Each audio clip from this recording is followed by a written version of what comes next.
All right. Welcome, everyone. So this is the Zcon 6 panel about proof of stake. So I'm really excited to have everyone here. Um, so we have uh, some Zcashers and then some developers of other proof of stake systems that we highly regard participating here. So I'm pretty excited. So we have Christopher Goes, who's at the Anoma Foundation, Dara Imma, who's one of the key Zcash protocol developers, Henry DeValence, who is working on Penumbra and also worked on Zcash in the past at the foundation, uh, Vitalik Buterin, who's at the Ethereum Foundation, and then Zuko at Shielded Labs. And I'm Nate, I'm also at Shielded Labs. Um, let's see, so for some context, uh, Zcash is based on the Bitcoin design originally, but we are working to transition it to proof of stake. And so we wanted to get other builders who have familiarity and experience with proof of stake into a conversation to see what we can learn from each other. Um, yeah, so I mean, I guess the first thing that's on my mind is in our transition, we are trying to decide the tokenomics issues for Zcash, and we were wondering if anyone has advice about how to do that. The main constraint that we have is that we want the issuance to follow the Bitcoin schedule, and I'm not quite sure how that might impact like security or participation. So I'm curious if anyone has advice on that. How about you, Christopher? Anything? Well, I think of the projects represented here, the one which has been running a proof of stake system for the longest is Ethereum by far. So maybe that's the most useful example, at least if you want a long history of data. I can say that in my experience with Cosmos chains, at least initially, I think I was overly worried about a very strict economic understanding of security, both in the sense of security from slashing, but also in the sense of paying validators enough to participate. And in fact, at least in many Cosmos chains, such as Namada and perhaps Penumbra, although I don't know the economics there as well, many validators participate for a complex set of reasons, which include, but are definitely not limited to, exactly what they get paid. And many validators make decisions about how to operate for a complex set of reasons, which include, but are not limited to, what and how much and for how much they might potentially get slashed. So I think, an asset that the Zcash community has to draw on is a set of potential validators in the kind of broader community. They're running a validator is reasonably accessible compared to doing other things like developing Zcash that is potentially less accessible. And perhaps a way to figure this out more concretely would be to chat with some potential validators and see what their cost structures look like. Another note is that validators often, at least in Cosmos networks, benefited in ways that weren't just direct protocol issuance, like maybe they got some reputation, they were able to launch other services and charge for those. Some validators ended up investing in other projects. These may or may not apply to Zcash's case, but my point would just be that looking at this question holistically can perhaps relax some design constraints that look kind of strict and maybe with supply cap potentially problematic when you're just looking at it from a strict, rational actor, what do I get paid to run my server sort of perspective.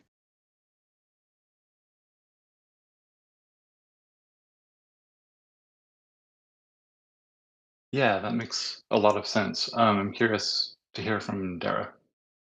Yeah, that raises an issue that maybe we can talk about it more later. The extent to which slashing should be relied on relative to enforcing consensus rules. Because if you can enforce something that you would have slashed for, then why would you need the slashing?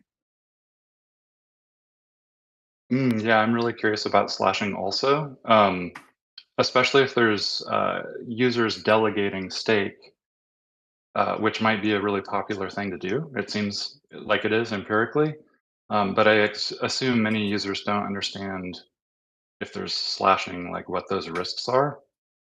Yeah, who is responsible for that? Do the users that are delegating, do they have to sign an agreement that if the validator is slashed, they lose some portion of it? I don't know. Some That validators is in how Cosmos. staking pools work so far. Yeah, if you delegate to like Chorus One using their website, they make you sign an EULA, or not EULA, but some kind of agreement. What legal force that has in court, I mean, who knows? But it does seem to be a practical concern as well as a theoretical one. Yeah. So I'm not too up to date on the state of slashing, because I had heard at one point that it's relatively rare, and that maybe many protocols don't even employ it. I'm curious which protocols do, and if anyone has like experience with it being exercised, and what they learned from that.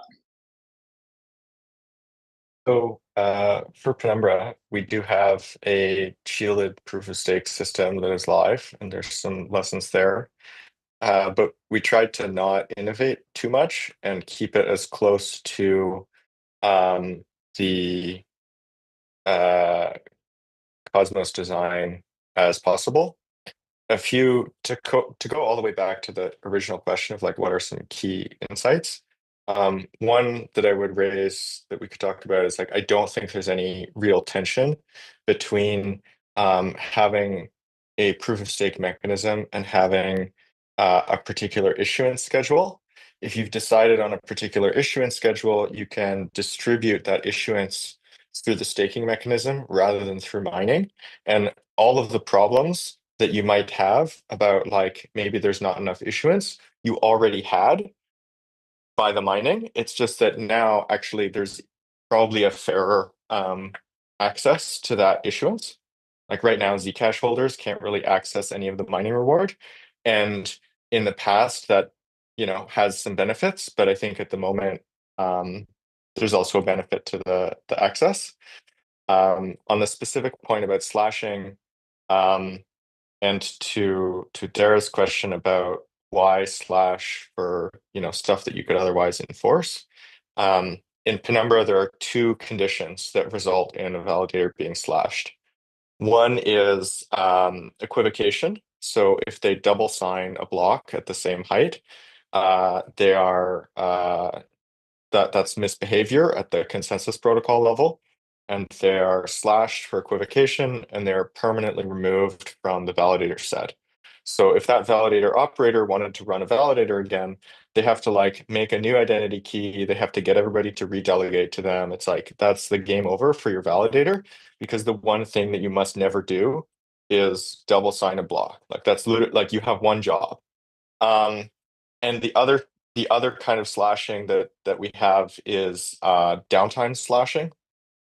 So if a validator misses too many blocks, then it is slashed for non-participation. But that slashing penalty is very, very minor. I don't recall the exact parameter off the top of my head, but I think it's something like 1 basis point or something. So it's literally just kind of a slap on the wrist. It's like, you should actually try to participate in consensus. But having that mechanism is important for protecting liveness, where if a bunch of validators are starting to kind of flake out and go offline or whatever, it's a way to basically kick them out of the consensus process and allow other validators to take their spot. I've always thought that the Penumbra team had good technical taste. Those are exactly the reasons why I would keep slashing for some things that you can't enforce the consensus line.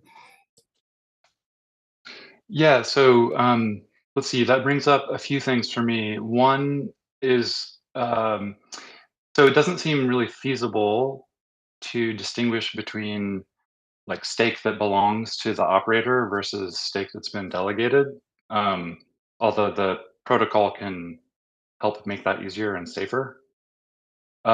So does that imply slashing always slashes all delegators, and is that a problem?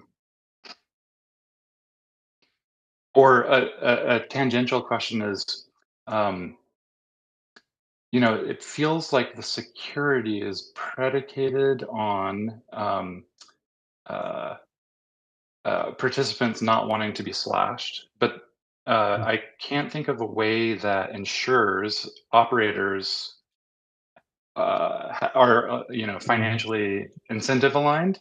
So it could be like the operator is actually just like a cloud service provider, providing a service on behalf of someone else who is providing the reputation and acquiring stake. That seems like a pretty deep um, agency issue. Is there anything we can learn from that, or is that concerning to anyone else? Let's hear from Vitalik. Yeah, I mean, I think the way I think about it is that what we want is we want a hard guarantee that says if the chain breaks in a particular way, then someone somewhere loses $100 million, or ideally like an amount that gets bigger the bigger the chain is. And like that to me, like having that hard dollar guarantee is nice, because like it's just a hard proof that like there are no like weird sneaky ways around it. Like if you're going to break the chain, it's going to be expensive, and like that does mean that like that, like if there is going to be that loss, then it has to be allocated to someone, right? And like I see this as like an important thing that's complementary to things like the 2/3 rule, right? It's like the 2/3 rule is sort of the thing that protects the chain in peacetime, and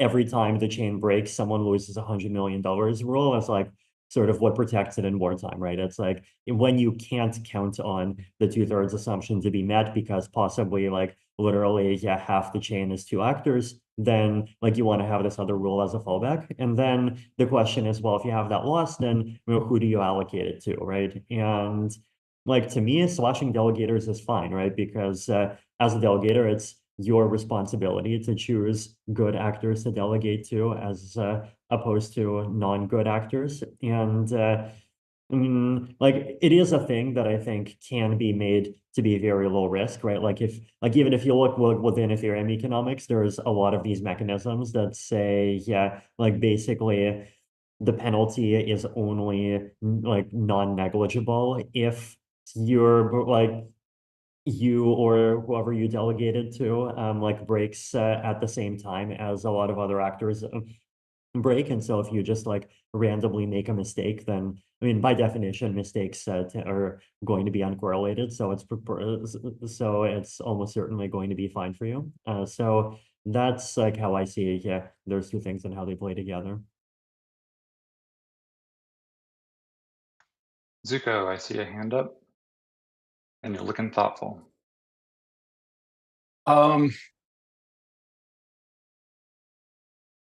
Yeah. So I've been thinking a lot about user interface. Is there a button in your wallet that says stake?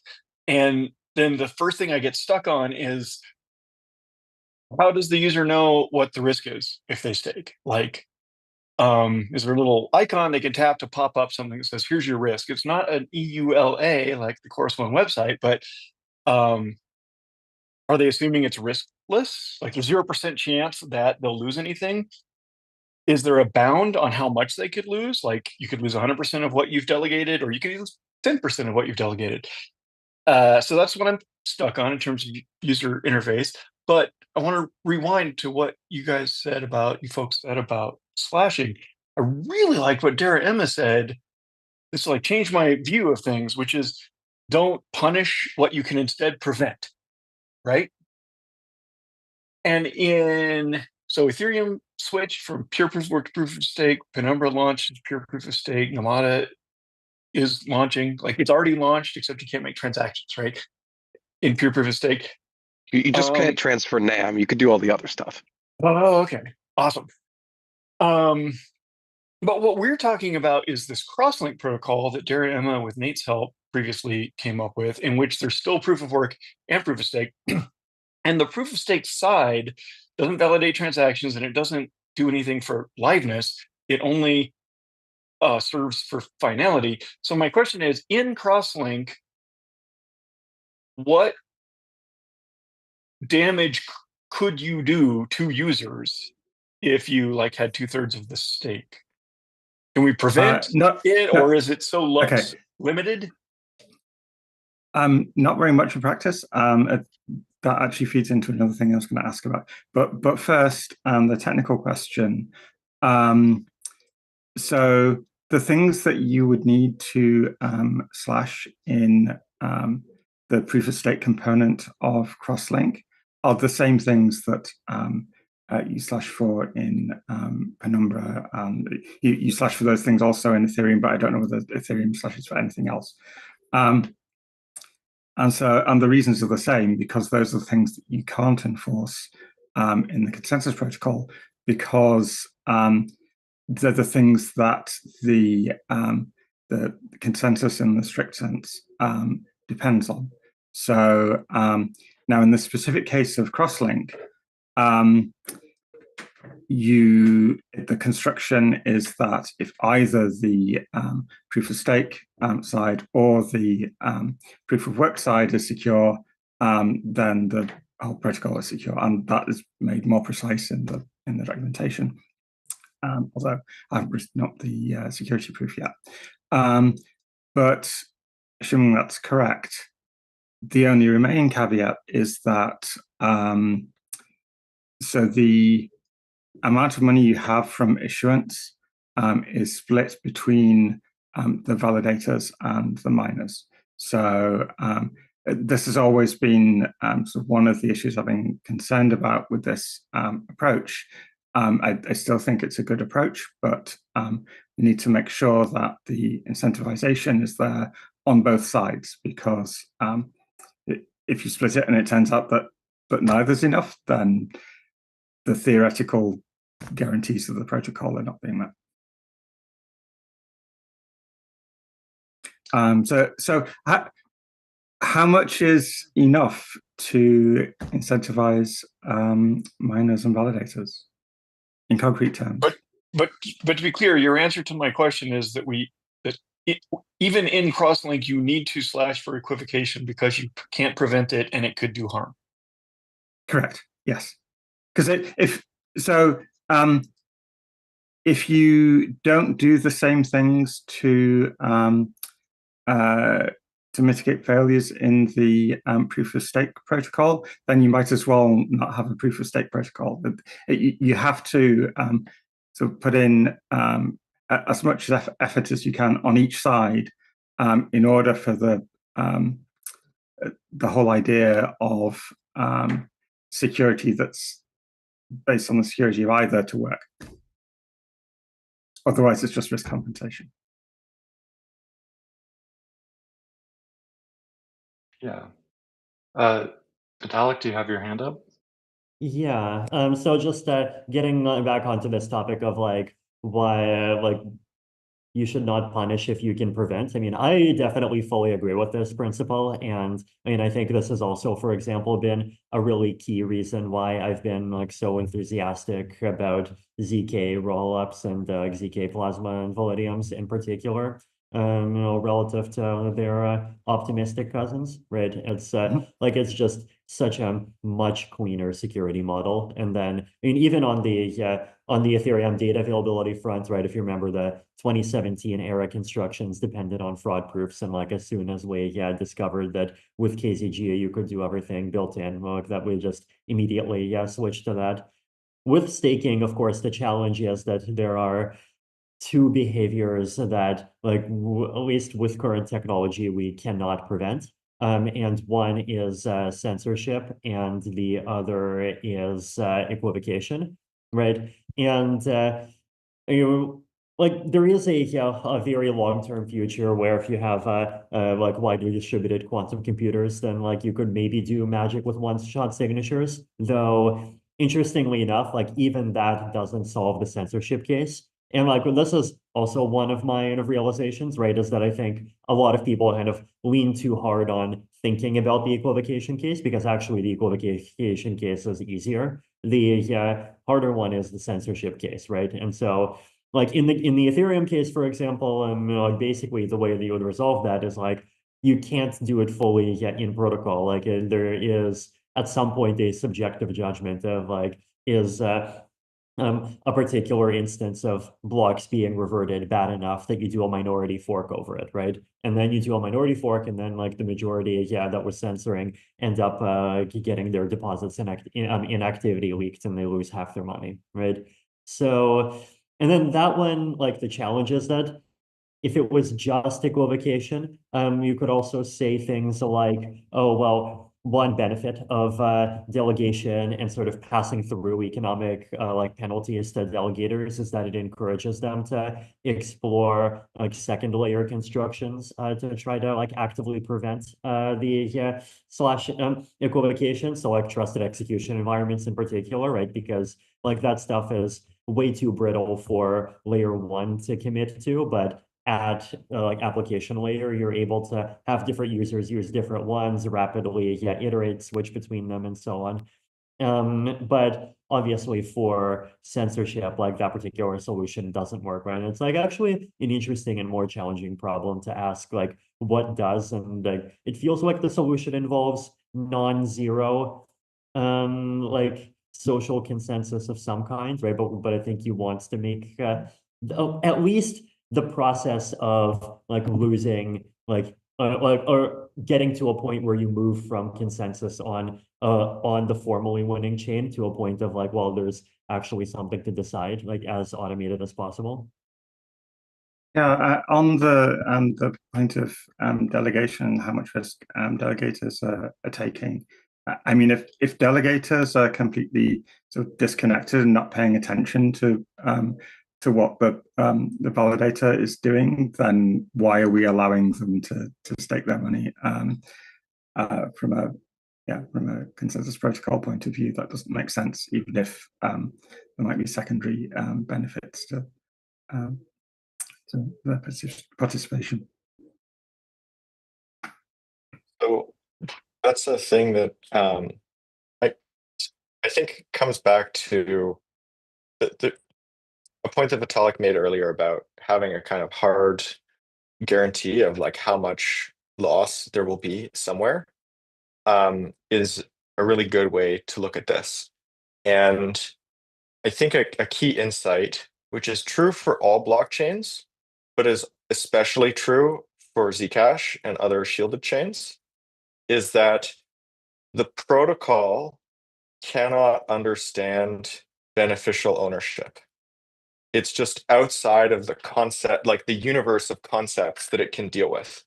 And this principal agent problem that could occur with like delegators or validator operators actually is also going to occur in all kinds of other ways, right? Like maybe the validator operator has like maybe they're leasing cloud servers and the cloud operator is malicious, or maybe they have, their own dedicated hardware, but it's in a data center, but somebody can access the data center.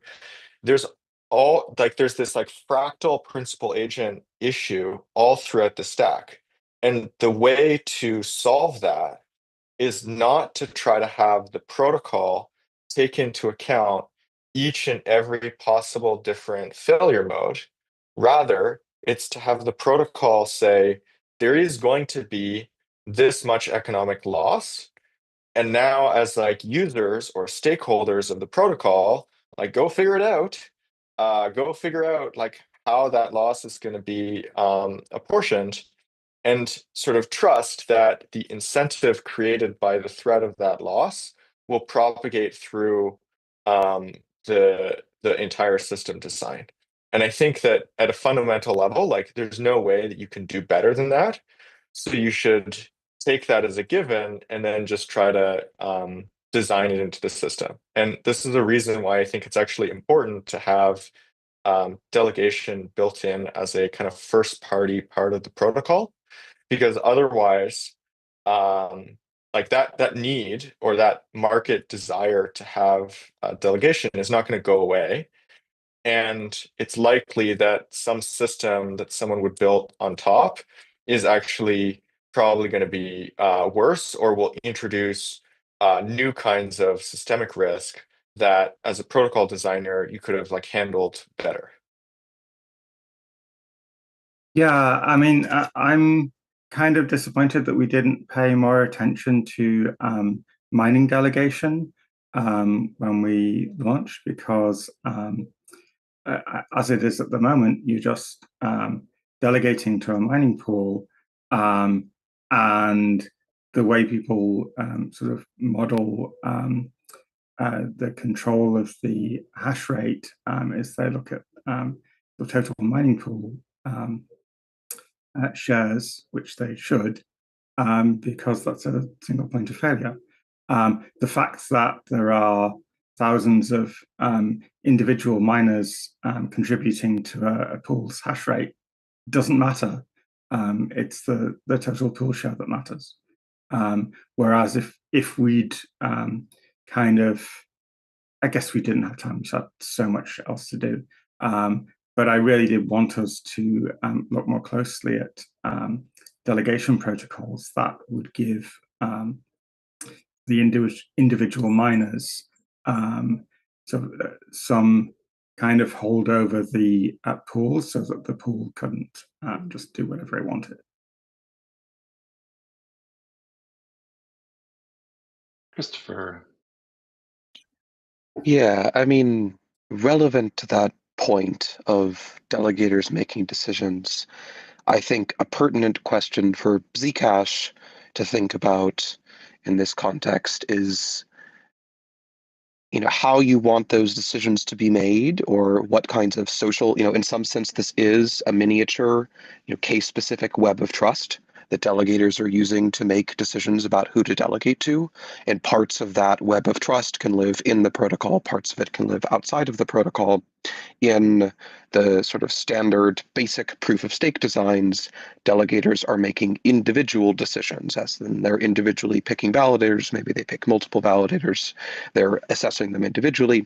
In the kind of surrounding social infrastructure that tends to emerge on top, and maybe in Ethereum, this could take the form more of market infrastructure like liquid staking tokens and other things.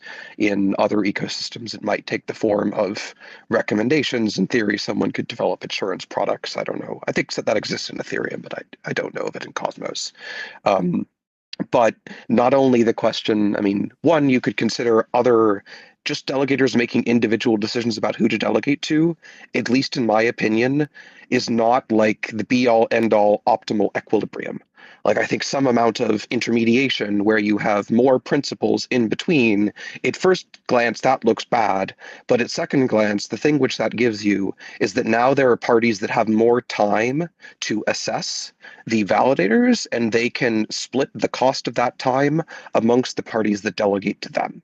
And I think you see this in, to some extent in liquid staking tokens like Lido. And, I don't have an opinion on Lido from a network security perspective, but I do think that they probably have more ability to commit capital and time to evaluating validators and validator security than many individual delegators would, right? So there's some pretty complex trade-offs. And the social infrastructure of, what does the user see in the wallet? How do they get that information?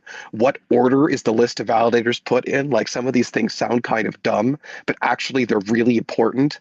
And one thing I think a bunch of Cosmos chains got wrong, which Zcash can learn from, is that they rank the validators by voting power.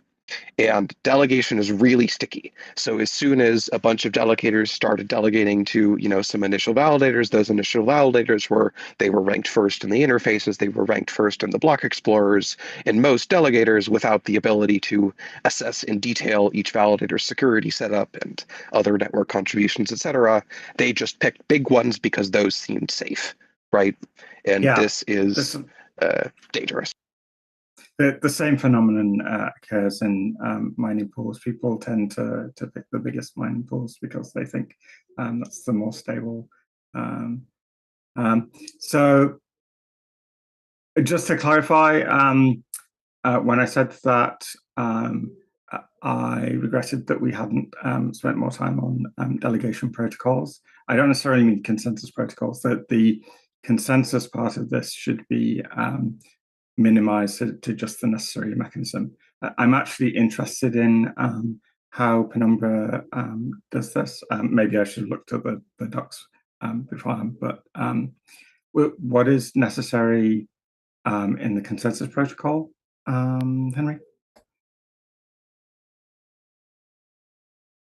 So for Penumbra, we took Tendermint off the shelf, such as it is. And the thing to understand there is like what Tendermint cares about at the consensus level is just like a weight, a set of keys that are the current active participants in the consensus set, as well as a set of weights of how much voting power each of those keys has.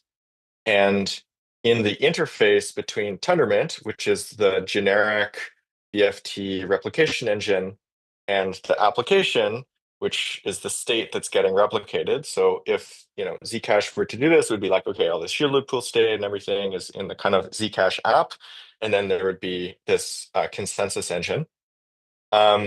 In that interface between those two parts, the application can send to the consensus engine an update at the end of a block that says, here are some new validators, and here are new weights for the validators. And if you set a weight to 0, it gets dropped out.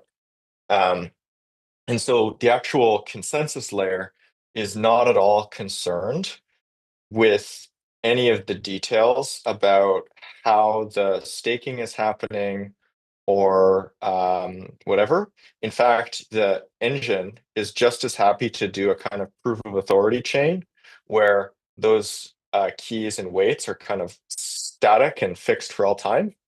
The staking system is the part of the application that links the kind of economic security arguments with the consensus security properties.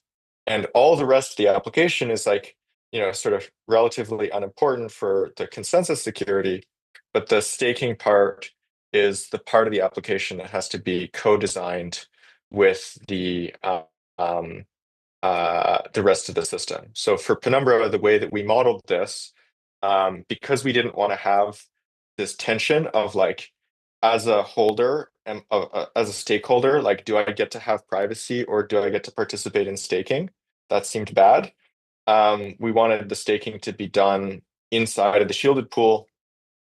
And in order to avoid having to pay out staking rewards to unknown participants, we created this concept of delegation tokens, which are effectively shares of a validator's delegation pool. And so that's what the application is tracking. When people do a delegation, they're kind of getting these delegation tokens, and the supply of each validator's delegation token is giving their voting power. So all that is tracked by the application, and then it sends updates to Tendermint. We self-impose to only do it at so-called epoch boundaries. But to Tendermint, it just looks like, hey, some new weights are coming in. And crucially, to any other system that's looking at Penumbra, they don't have to know any details of how the Penumbra staking part works. They can run a Tendermint-like client and just see like, okay, this is the sequence of block headers, and I can verify that. And that allows Penumbra to do interop to other chains without those other chains having to be aware of like, hey, this is our weirdo custom staking thing. Yeah. That's coming back to me now. I have read the docs. I just needed to load back into my brain. That was a great explanation. That actually brings up another thing, which is that the kind of split between what I call the L0 and the L1 in Zcash is very messy. So I think that the L0. Sorry, I can explain. No, I was going to explain. So L0 is sort of the consensus protocol in the kind of distributed systems literature sense. So just agreeing on an eventually consistent chain of blocks, basically. And the point of that is to agree on a total ordering of transactions.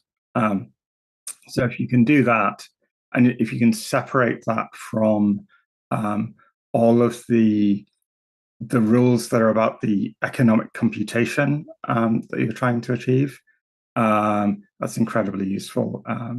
It sort of clarifies the analysis.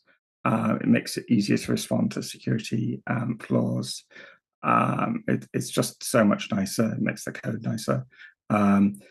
Whereas in Bitcoin, although I'm not going to place all the blame on Bitcoin here, because we also made this kind of mistake as well. In Bitcoin, they're just completely entangled. And Zcash inherited that from the transparent part and failed to learn how bad it was for the shielded part.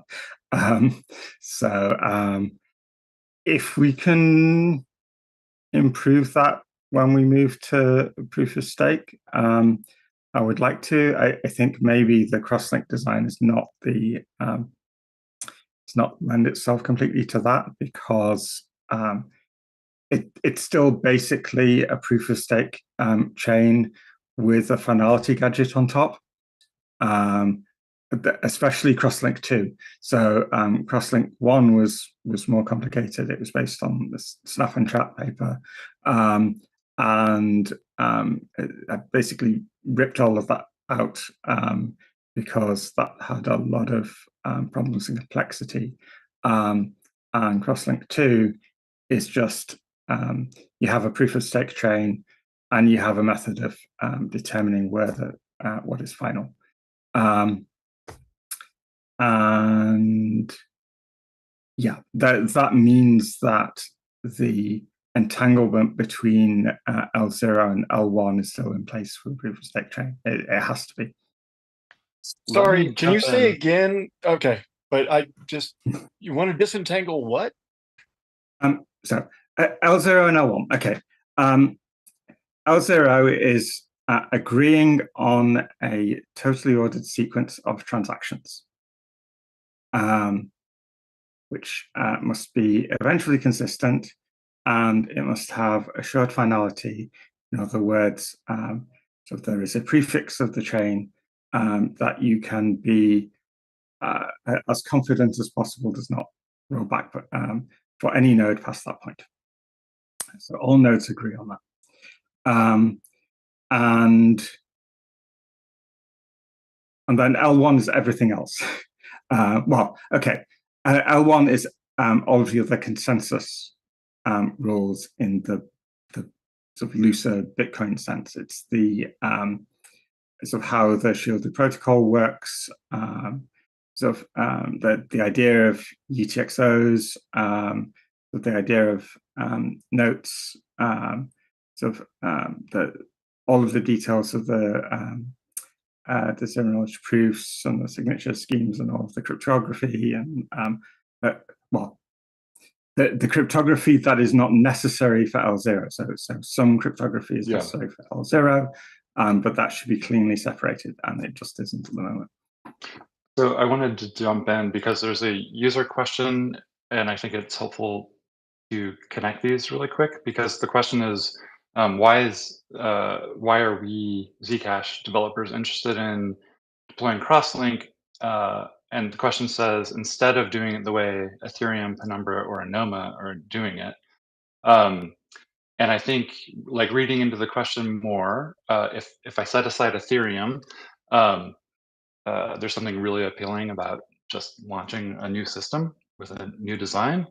But Ethereum made a transition from proof of work, and so our rationale is that we need to make a similar transition. And there's sort of two choices. One is to do it in steps to get to the goal that are more conservative and sort of bring everyone along safely. Or another approach is to have kind of a flag day where we switch over to a new protocol, a consensus protocol, kind of at once. And so far, I mean, I think most of us lean towards that seeming too risky. And so we're taking the approach that's roughly similar to what Ethereum did, in fact. I mean, I think of them. I think of them as three separate approaches because so what Ethereum did and what Zcash is proposing to do are both very conservative. So you can sort of you can so Ethereum did it by having lots of stages and being very, very careful at each stage. It's incredibly impressive, actually. I think the amount of care and the engineering and the diligence and the professionalism with which the various mergers were handled are exceptional. Hats off to Vitalik and the rest of the Ethereum community. I'm just going to a round of applause for how they did that. And they made sure that it was safe. It's a huge amount of work, and it took a long time. Mm-hmm. So I remember the merge was so amazing for me and other like protocol people because nothing happened. But that's why it was so that's good. What you want. That's what you want in a network upgrade. I don't know. Maybe sort of Vitalik can sort of describe his perspective on that. But so we're taking a different approach that could get to having assured finality sooner, but that kind of does less because we still have the proof of stake chain so underlying it. Now that doesn't mean that we couldn't do another. Right. Sorry, did I say we still have the proof of work chain underlying? Did I say proof of stake? I meant proof of work. That doesn't mean that we couldn't make another change after that. So once we have assured finality, once we have sort of a validator ecosystem, then one option is then to do the flag day, where we basically rip up the proof of work chain because the validator ecosystem is working well enough that we can just use that protocol. I'm really oversimplifying there. Yeah, definitely a possibility. I wanted to hear from Henry because I was curious. Yeah. So I actually I originally raised my hand for this question, and I would say that like actually it would be possible for Zcash to just do this kind of like straight shot transition to a proof of stake system and go and design the whole like how the staking system is going to work with the rest of Zcash and get all the code working and then like have a day where we all agree to like turn off the old chain and then like turn on the new software. And I think that the chance of that working is like at least 70%, right? Like exactly. It would probably work, but it probably exactly. is not good enough, right? And, you think we can the difference, all agree? Yeah, the difference I would even say 75%. So our estimates are very similar. The difference with like with something like Penumbra where we didn't have a system already and we went through I think like 80 different test nets. It was hilarious. It was a sequence of disasters. We learned a lot. But because it's a new system, like at the point that you're kind of getting the whole community to start running the software for mainnet, quote, for real, like it's still like a little bit not for real, right?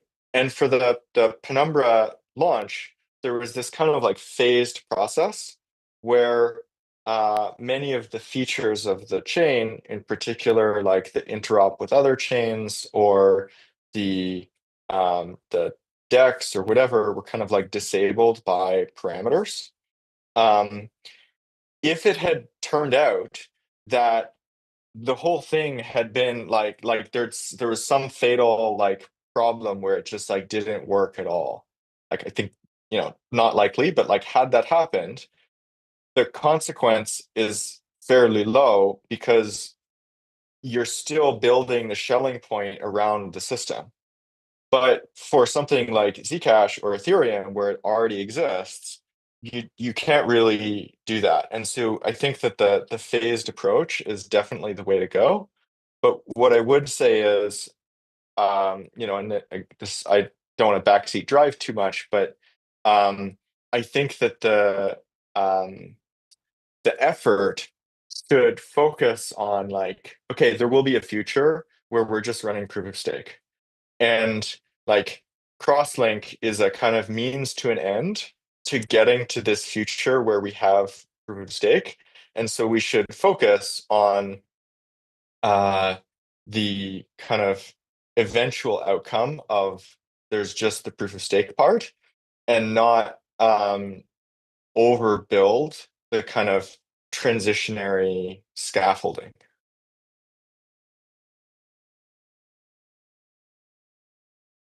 Yeah, Zuko. That's really interesting. I have almost the opposite hypothesis, and that approach is how Dara, Emma, and Nate originally conceived of Crosslink. But I have a hypothesis which we don't need to resolve now because we can resolve it in like 2 years with a whole bunch more experience and hopefully probably better science too. But my hypothesis is combo proof of stake and proof of work is better than pure proof of stake, and we won't want to switch when the time comes. So I'm going to throw that out as an alternate worldview. So I have a strong opinion on this, which is I want to get rid of the energy usage of proof of work, because I really care about that, because kind of doing that, if you compare the energy usage of the proof of work in the Zcash network to any of our individual energy usage, there's no comparison. That it is pointless for me to kind of insulate my loft or whatever if I can move Zcash to pure proof of stake, because that's it is such a significant reduction in energy usage, and I personally think that we're in the throes of a climate catastrophe.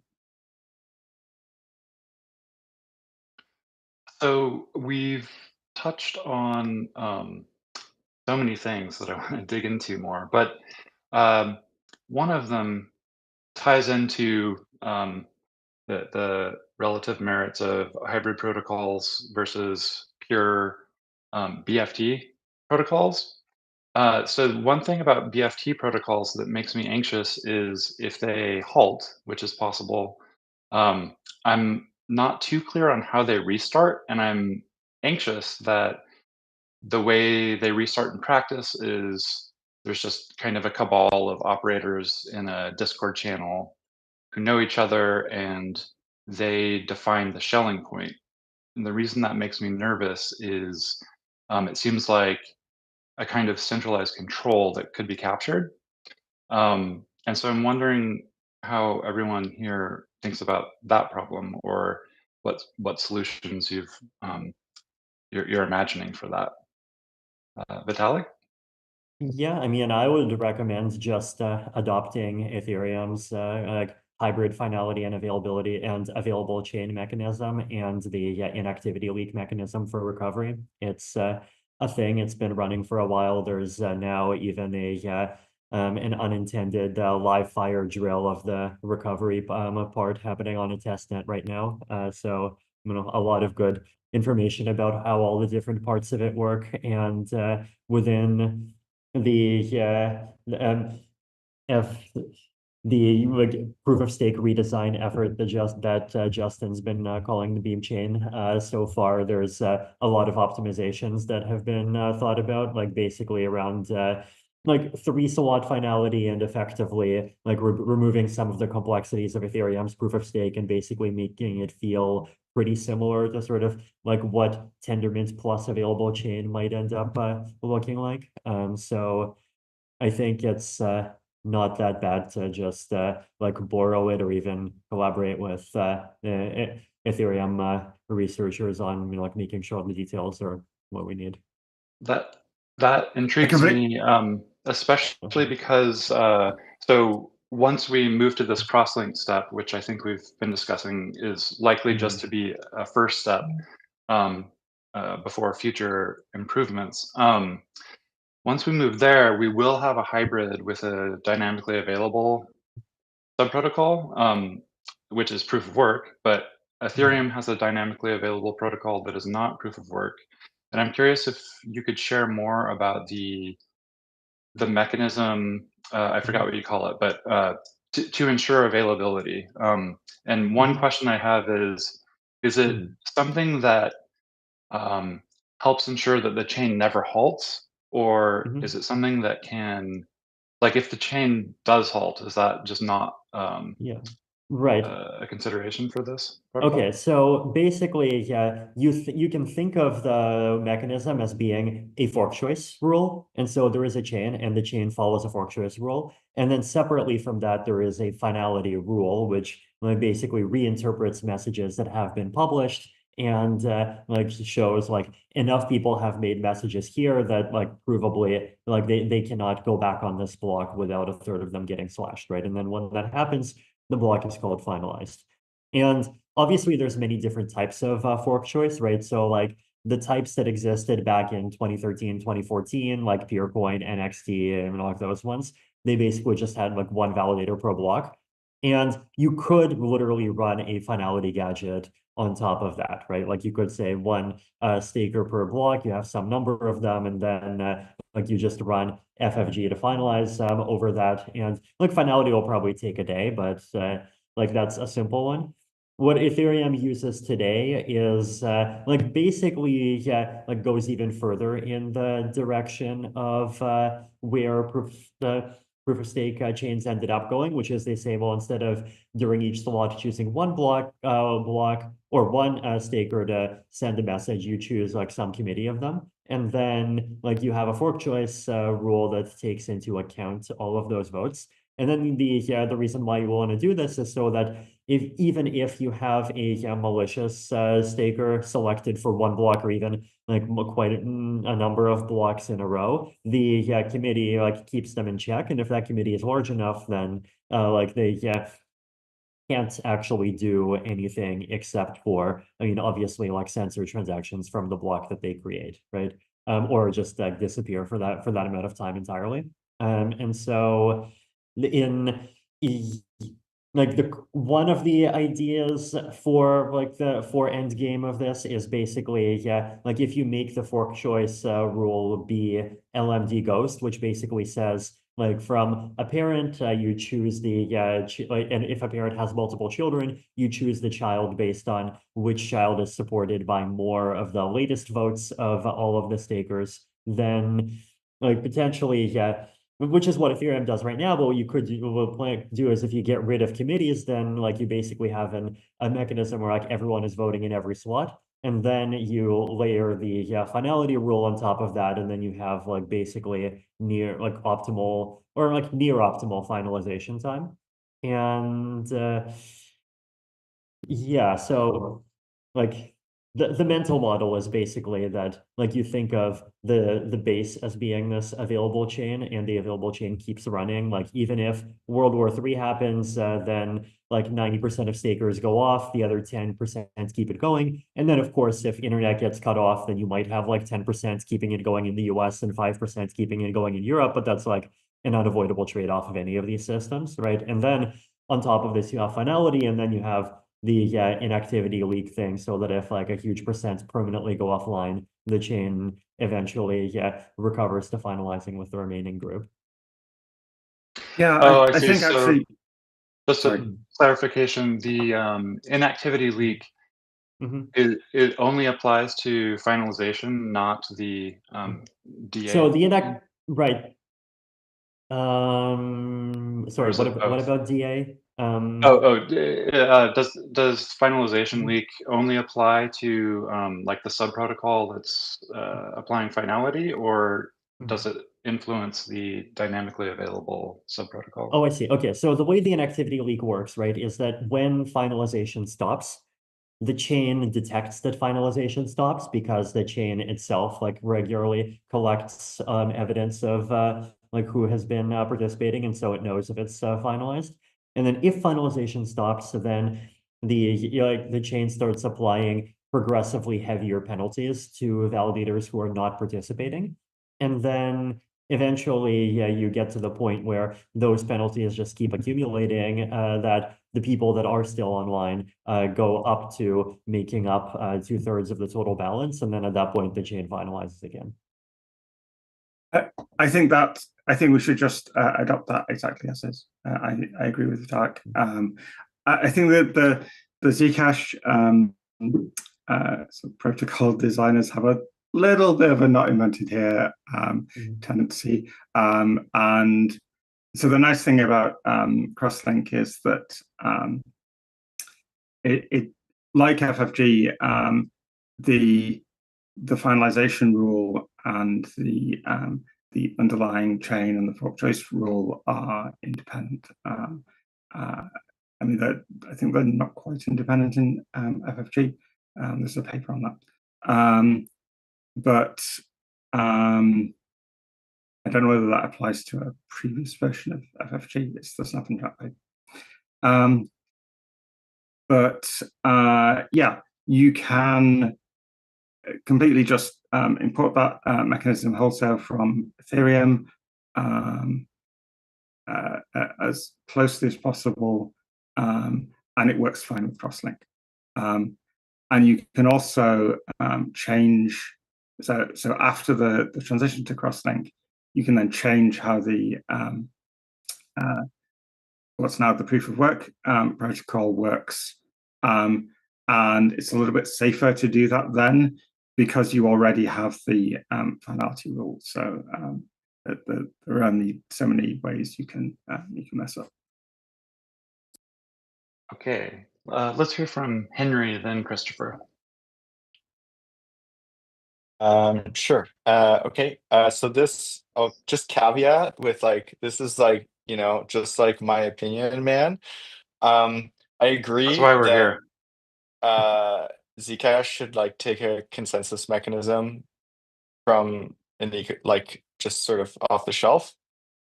The thing that I would flag as like a very important concern that hasn't been discussed so far is light clients and their implications for interop. And like with Ethereum, there's not really a like economically secure light client in the same way that there is for Tendermint, like at this instant, as far as I'm aware. And that's kind of like more fine because Ethereum is sort of like already at the center. So like if you're doing an L2, it's like an L2 of Ethereum.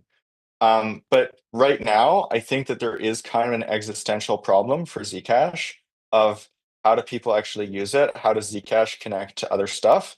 And I think that it is like most important to be able to provide an answer for how a proof of stake version of Zcash can do permissionless interop with other systems. And I would go so far as to say that like Zcash should like contort itself into a shape that some other chain already knows how to deal with specifically for that purpose. Like I think the win of having that interop is sufficient to make that trade-off justified. And we did that for Penumbra. And if people don't agree, then they can not agree, and that's like fine. This is just like my opinion. I have an opinion on that. I want to hear from Christopher. Okay. Yeah, because let's cycle around a little bit more. I'll keep it quick. Just a note, and it's related to interoperability, is that you mentioned, Nate, a desire to avoid validators going to a private Discord chat as a method of restarting the chain, and potentially a hybrid protocol as an advantage in this regard compared to a pure BFT protocol. While I share that goal, I wanted to note that I think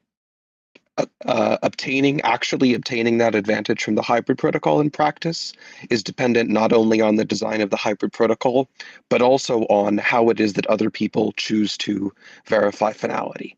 And if, maybe if you have this kind of inactivity penalty and eventually you change, if you entangle the finality gadget and the block production, which can proceed independent of finality, maybe you have more ability to recover from this without some kind of extra protocol social coordination, but that would definitely require a very different light client, right? So there's maybe a bit of an axis of incompatibility here, at least in the short term, where you might need to make some choices if you just have if you have a hybrid system, but the only way to recover the finality gadget part of the thing is people coordinating. And if people coordinating, if a lot of other chains are using the finality gadget to verify Zcash, or people are using the finality gadget to verify Zcash, then you might not really have avoided the thing that you set out to avoid by pursuing a hybrid protocol instead of a pure BFT one, if that makes sense. Yeah, that makes sense to me. Vitalik. Yeah, I mean, so first, I guess on the inactivity leak piece, I mean, I guess I'm struggling to understand like what you mean by like needing social consensus to recover. I mean, or I guess like we need to think about two situations, right? One situation is more than a third go offline, and that's the thing that an activity leak recovers from, and like you need zero social anything to do that. Like the only thing you need is just like network synchrony assumption. And the second piece is like recovering from 51% attack, right? But like there are mathematical theorems that literally tell you that there cannot be purely computational and non-social ways of recovering from a 51% attack, right? So like there are definitely like things we can do to try to really approach that, right? But like there are also fundamental limits we have to work around, and that's true in any system. Yeah, Chris, what Absolutely. No, the thing I mean is just specifically that for this to work, for the goal, which I understood Nate articulating, the light clients of Zcash Right. have to implement the Yes. inactivity link correctly. And that's the part that I think that is doable, but hard, and may come with time trade-offs that are unfortunate. So I don't think it's hard. I mean, okay, so I guess I can speak to the like Ethereum side of light client design, right? So currently things like Ethereum light clients depend on a sync committee, which of course is not economically secure. And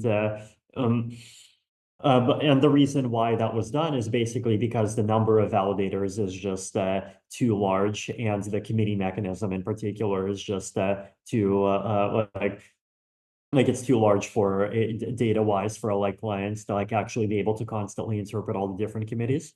So first of all, if you go to a design where you get rid of the committees and you have a smaller number of validators, and you basically lean more on like decentralized stake pooling to keep the decentralization, then you don't have this problem at all, right? And then the design that works is basically like you don't need the sync committee. I mean, potentially, if it's light enough, a light client could just like evaluate the consensus directly. The highest overhead is basically like whatever your validator count is. It's that number of signatures per slot. And because like basically everything aside from that is just bookkeeping, right? Like the fork choice rule is just bookkeeping, and bookkeeping is very cheap. Like doing even huge amounts of bookkeeping is cheap relative to verifying one signature. And so the other thing that we can do is you can put a ZK snark over signatures, right? So you have some set of actors where basically, they just like wrap sets of signatures that they see in proofs, and you just have this object that's like, here's a bit field, here's a snark showing that the bit field is correct, and then you just like, as a client, you see these and you take the union of them, right? And then that gives you a light client that both of the finalizing part and of the available chain part. the hardest part of, I think, doing this in practice is just like, I mean, so one, like it's like this approach is not that feasible in status quo Ethereum because there's just so many validators and it does rely on communities, right? And so one of the things that we're currently thinking about is like what would the long-term design look like, and like that's one path. There's also some other paths, and then the other thing is you just have to make sure that all of the substrate that you're using just is like Snark prover friendly or otherwise aggregation friendly, right? So like with BLS aggregation, like you can do everything fine, and like you can probably verify like 4,000 signatures a lot just inside of MetaMask or an equivalent. But I mean, we're also looking at quantum proof, and then for quantum proof, like so far, the most viable thing looks like Starks over hash-based signatures. So like, yeah, you have to get the aggregation piece right. But like if you do, it's totally verifiable inside of a very light client. Just a technical point. So if you have a post-quantum ZK proof system, why do you need hash-based signatures? Because it's trivial to just check that someone knows pre-image of a hash. That is a signature scheme. Okay, yeah. So yes. Right. Okay. So the thing, like the one challenge, right, is that you have n different actors, and each of those n actors are privately making some kind of like basically proof tied to the latest message that they own the key, right? Because that's what a signature is. And then you want to have one step at the end, where the one step at the end is like just for scalability, for aggregation, right? Because you want everyone after that point to only have to verify one proof instead of like 4,000 things. So because the first like layer of that involves private information, like you inherently need those two layers, right? It's like the first one is done like on the edge for privacy, and then the second, security. Yeah, I mean that's what we're thinking of doing anyway for transactions. Yeah. Actually, my post-quantum Zcash talk mentioned that technique. What was I going to say? So there's the just throw ZK stocks the problem thing, which I think could actually work. So I'm going to sort of go out on a limb here and say that I think smoke-filled rooms are not that bad, because there are some things that they're necessary for. So if you have a critical security bug, I think so something like the Bitcoin overflow bug. People had to sort of be in a smoke-filled chat room and decide what was going to happen, decide which chain was the new chain. And that I think there is always the possibility that that situation will happen, and sort of a group of trusted people are going to have to decide what happens. But so a group of trusted people is writing the consensus nodes anyway. So that kind of centralization is very difficult to avoid. You can have more consensus nodes. For the time being, we're only going to have Zebra. So we don't have the option to sort of have multiple independent node implementations, because we're deprecating Zcash D, which we absolutely need to do. And so that kind of centralization exists already. For the time being, we should just learn to live with it. All right. I wanted to take things in a new direction, but first I wanted to check in with Henry. Oh, I was gonna just a tiny add-on to Dara's point about the smoke-filled rooms. It's like, I think it's good for people not to be like regularly, in the room. Like maybe there's some kind of crisis. At the point that there's a crisis, it's like, okay, Avengers team assemble, like let's figure out how to deal with this. And you do want that, because if there were a crisis, you want to be able to respond. But it's important that not be kind of part of the like normal functioning of the system. And I think that's a useful frame, right? Yeah, totally agreed. The let me see. Yeah, my thinking about it is basically as long as any faction can coordinate well enough on doing their own chain split or hard fork, that's good enough. So I guess nothing prevents two different groups from, final like agreeing on which BFT reboot parameters they want. So maybe that's okay. The other direction I wanted to go is we've touched on it a little bit, but like basically, um, this is an area I don't know that much about, but financialization, derivatives, and things like that, and how they influence protocols and governance and so forth. So, like one thing I've been wanting to learn more about was the emergence of Lido and um, the impact of Lido, like. Uh, uh, and also just generally for derivatives, is that like how can I think about the fact that derivatives can just emerge all the time by centralized players and people seem to like them for a lot of reasons? Uh, how can we make protocols resilient to that reality? Any thoughts or stories?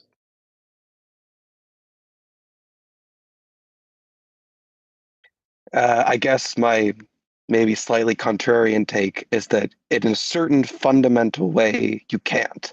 This is the beauty and terror of permissionless systems, is that there's never a boundary that you can draw around a set of participants and actors and protocols and say the only things that we need to reason about are the things within that boundary. Well, of course, you do that in practice. That's what protocol design and reasoning about incentives means. It requires drawing a boundary, but the boundary you draw will always be wrong because there will always be other things going on and other incentives and many things beyond just liquid staking tokens, bribery, or things happening on other chains. No one really, there was this whole concern when smart contract chains launched that people would build bribery smart contracts that would bribe like the other chains as soon as there were like clients to sign particular blocks. For the most part, this didn't happen, at least as far as I know. But it still could. And, I think many certain tests of geopolitical resilience still haven't happened yet. So there's a lot to be seen. On the other hand, I think one can also look practically at market structures, including of existing liquid staking tokens or other kinds of financialization, and assess risk maybe more pragmatically on that basis. I can't speak as to the Ethereum case, but in Cosmos, there are a few liquid staking tokens. I think the most prominent one is Stride. Penumbra, of course, has a certain kind of LST built into the protocol. Henry could talk us to that. On the whole, my personal opinion is that in Cosmos, their impact has been very minimal, both good or bad. I think it's just been minimal. It's like having one extra node in the principal agent chain, and maybe that node actually adds some diversity in picking validators, and that's kind of good. They take a little bit of fees. There isn't enough. I mean, frankly, in Cosmos, there just wasn't enough capital to encourage a really large ecosystem of financialization. I don't know what Zcash's case may look like, but there may be some lessons you can draw there. Cool. I just wanted to call out some papers I have run across, but I haven't understood yet by Tarun Chitra. And let me hunt for a name, but this was around the time that this is shortly, I think maybe after the Luna collapse, where I became really interested in this. And I think Tarun Chitra had a paper about if you have a proof of stake system, but there's this amazing, really high yield opportunity that's an alternative to staking. How would that play out? And I think the I think he was doing some sort of like agent simulation thing that I didn't quite understand. But I feel anxious that practically lots of people will make poor decisions, and those can add up to problems that are systemic. And I'm so I and also hearkening back to the beginning of this conversation where people suggested not to rely so much on direct financial incentives. I feel like that makes sense right now for the scale that crypto is at, but I'm a bit anxious that if it like expands to a larger and larger scale, those kinds of issues become more and more important. So just Is that paper Competitive Equilibrium Between Staking and On-Chain Lending by Tara and Chitra? yes, that is. Okay, cool. I will read it. I was just searching for it this morning, and I found a different one that also seems fascinating called Why Stake When You Can Borrow? And it's about these sort of principal agent problems. But yeah. Zuko. Okay, 3 quick things that are each very short. One is go read this really old paper by Joe Bono with a similar title called Why Buy When You Can Rent, which kind of, to exaggerate, it kind of shows that both proof of stake and proof of work are both insecure. And my second point is this whole conversation is sort of the other side of what we talked about at the beginning, where we said there's principal agent problems in slashing. And I think we concluded what I like, which is that doesn't matter. You slash the principal, and it's the principal's problem to manage their agents. And this is the opposite of that, where who are we rewarding? Does the same solution apply? I don't know. I'm going to skip on to the third thing. The third thing is, yeah, I don't really trust that proof of stake is secure. I'm a little bit further along because Ethereum is doing so well. And I don't really trust that proof of work is secure. I'm like, 60% along because Bitcoin survived 15 years, but that's not enough for me. So I really like hyper proof of work, proof of stake, because I don't believe in anything by itself or anything at all. That's all. One comment just on the Terra thing. I think that's actually quite an interesting case to study, the Terra collapse, I mean, because as far as I can tell, things basically like went fine. Like aside from the fact that the whole like ecosystem collapsed to zero or whatever, like yes, like all of the The I don't humans know were what the right hurt, metaphor is, like but the machine. the But city is the like protocol works. collapsing, but like the streets stay clear or something. The consensus mechanism of the chain kept working, and the IBC connections like also still functioned. And I think that there was some amount of like, the Avengers team assembling I wasn't part of it, so I don't actually know. I think that some people did step in to try to make sure that things went smoothly during the collapse, but we didn't see a kind of like total failure of the consensus mechanism in that instance. And I think that speaks to a point that has come up a few times, but was discussed by Chris of like, it turns out that a lot of people running parts of this infrastructure are actually doing so for a complex set of personal reasons, which are not all reducible to just like a number go up, right? You could ask the question, for instance, today, like, why are there any Zcash nodes? Right? There is no like direct economic incentive to run a Zcash node, and people do it. And I think that that is evidence that that there is kind of something greater out there. And so to Zuko's point about, I don't know if I trust like proof of stake, I don't know if I fully trust proof of work. If I'm sort of imagining this like sort of like idealized like spherical cow model of proof of stake, where there's just these like spherical cows that are perfectly responsive to incentives, I don't know if it works, but it seems like a lot better than nothing, even in that model. And it feels like a very solid baseline where ideally all the people who are participating in the system, or a majority of them, have some other sort of basically aligned interest, but you have this kind of bedrock or baseline foundational system that says like, look, there's this base set of incentives, and that selects for for people who have their own incentives that are kind of compatible with the ostensible incentives of the system. And I think that's actually the true kind of interplay of the consensus layer and the social layer. And the reason why there's this kind of like extra security budget for all of the proof of stake systems that have been deployed, whether it's kind of at the far end of the sort of robustness spectrum, which I would say Ethereum is, or even on like, small, tiny Cosmos chains where what is the actual economic security? I don't know. There is some additional security budget, and it's hard to precisely quantify it, but it's definitely not zero. The Avengers budget.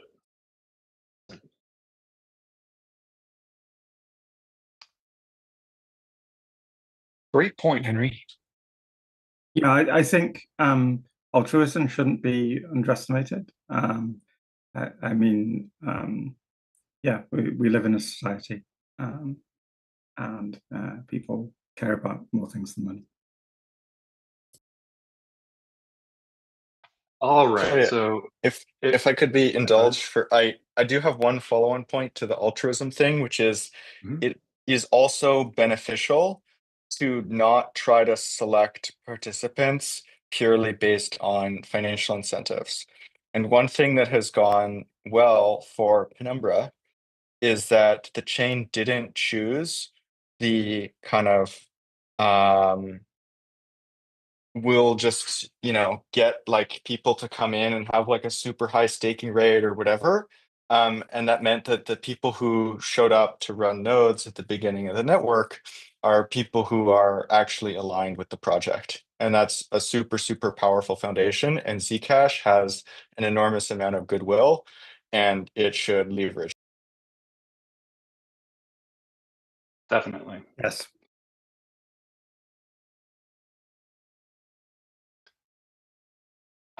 So let's see. I've only seen one listener question fly by. Did anyone notice others? There are several questions on the chat. Are you seeing all of them? Because I noticed the previous speaker wasn't seeing all of the questions that had been posted. Yeah, I'm having a little bit of trouble with the chat. Okay. Well, I can read the questions from Hoover. Okay. Let me figure out which ones have already been answered. See, how can we ensure that staking requirements promote as much economic decentralization as possible? So it's not to structure it in a way to preclude the participation of Zcashers from less affluent countries who potentially hold only relatively small quantities of Zec. So delegation is obviously relevant there. I think what Penumbra is doing with private delegation is necessary, but it probably also isn't sufficient, maybe. Yeah, anyone else want to comment? I agree that delegation is a big piece of that, like offering a way for non-specialists or low, folks with less capital to still participate. One idea that is not implemented, but has been posted to the forums, and if there's interest, could potentially be implemented, is the idea of having a kind of like stake boost, or like almost like a sort of lottery system that would provide a differential benefit to smaller validators, but with kind of incentive structure that's set up so that if you're a large validator, your marginal benefit to like splitting your stake in half and sibling is so small that like it's probably not worth the hassle. But on the other hand, if you are like a tiny validator, or if you're considering it, the expected value of being a more active participant is has some improvement. And I think there's interesting avenues like that, but it's tricky to make sure that you're getting the incentives right and not just like making something that people can game. Where can I read more about that? There's a Penumbra forum post. Cool. It's called Stake Boost. If you search that on the forum, it should show up. Thanks. Okay, here's another very Zcash specific one. People are curious about a timeline for the transition. One thing I could share is Shielded Labs is focused on this hybrid consensus protocol and deploying it. That's called Crosslink, and that's the first step. And we're publishing a blog post with a timeline, hopefully this week, like maybe tomorrow, but definitely by next week. So stay tuned for that. I think the punchline is basically, I'm not too clear on if we have a system that's totally working on a test net and has all the features, and its design has been reviewed and the code is audited. How long does it take to get from there to having something activate on Zcash? I'm not quite up to date on the. Yeah, it has been an issue to kind of get consensus changes past the finish line, as there's a long lead time. And there are things that we could do to improve that, maybe from the technical side. But there's also a lot of social organization associated with an upgrade. I was complaining just before we started that I'm concerned that the set of features for NU7 has still not been completely nailed down yet. I expected that to happen in January, to be honest. I don't know why it hasn't happened. Because there were a set of fairly clear recommendations from the zip editors, and there didn't seem to be that much disagreement with them, and yet we're still up in the air. So I think some of the social processes around network upgrades need to be streamlined. But yeah, politics will be politics. Right. Okay, so I guess I could share the punchline from the blog is that Shielded Labs plans to do all of the work to make a working implementation that we can do without blocking on external Zcash developers.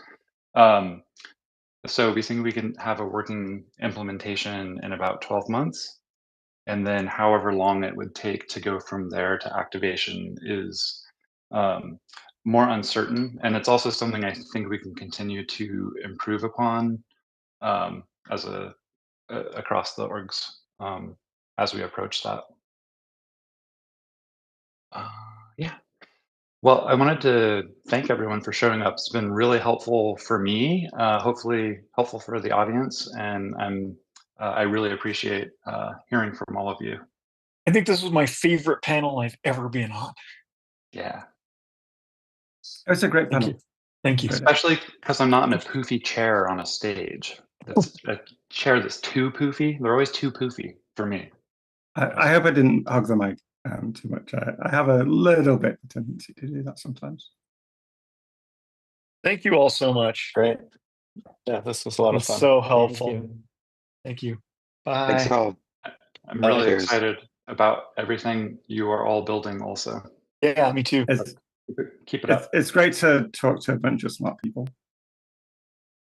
I love my job.